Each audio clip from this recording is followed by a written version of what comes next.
Okay,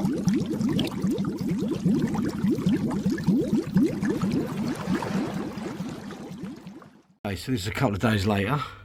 As you can see, the temperature is flashing on 28 degrees, okay?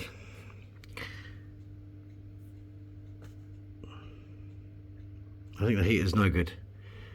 So I'm going to have to buy a new heater. Because obviously that's silly. I don't even understand why that works. I mean, that's saying it's at 28 rather. So that's no good to me. So I've taken that one out and we're going to go with this one. Let's have a look what it looks like in the tank. It's a bit bigger than I wanted, but hey ho. Okay, so it's in the tank. Not really happy with the size of it, but Fluval do make one of the best heaters. As you can see, she's saying it's cold. Red dot. So it's 24.5 on it, about 26. So I'm going to give it an hour, see what it says. Okay, so it's a couple of hours later. As you can see, the temperature is now 26.1, which is perfect.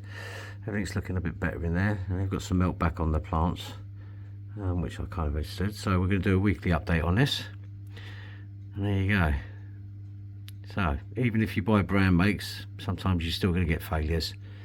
It's just the way the hobby run. Take care, guys.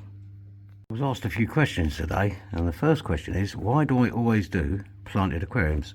The fact is I don't, but the majority of the times I do, because it is great for the aquarium. It takes up nitrates, it takes up all the trace elements you need. It gives the fish something to eat and graze on, and they look nice. Plus, they can be quite expensive. So if you can propagate them in your tanks, you can literally take a cutting and put them in a new one. As you can see, that one at the back has now got a new shoot in it. And there you have it. Okay, so one of my favourite plants is the Amazon sword, which is the big long ones here. But they do cut down a lot of the light, and a lot of these plants down here aren't getting a lot of light, so we're going to cut a few back, and hopefully it will make it a little bit more light in the tank. So when you do this, you need to go right the way down the bottom, find a very long stalk. So this one's a very long one here, and then just cut it right down here. So there you go, and that will float up on its own. Let me find another long, quite a few long ones in here. As you know, I replanted a lot of these, but we're going to cut it right back, get a bit more light in here. See, this one is really long here. Now let's cut some of them down, which is that one.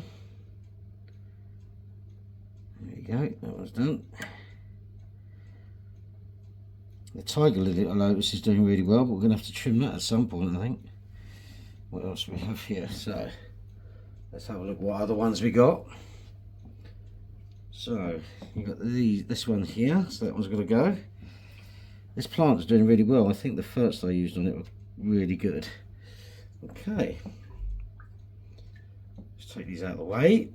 Now you can replant these, which is quite cool, but these ones I'm not going to bother. I'm going to let the plant do its stuff. Let's get these out of the way. As you can see, it's already let some light through, but I want to get the light down here, right down there. You go. So there's another two there that's going to come out. I don't want to cut too much off the same plant, so you've got to be careful. Just go here, and there you go. And there you have it. And yes, you can plant these again. These ones I'm not going to bother.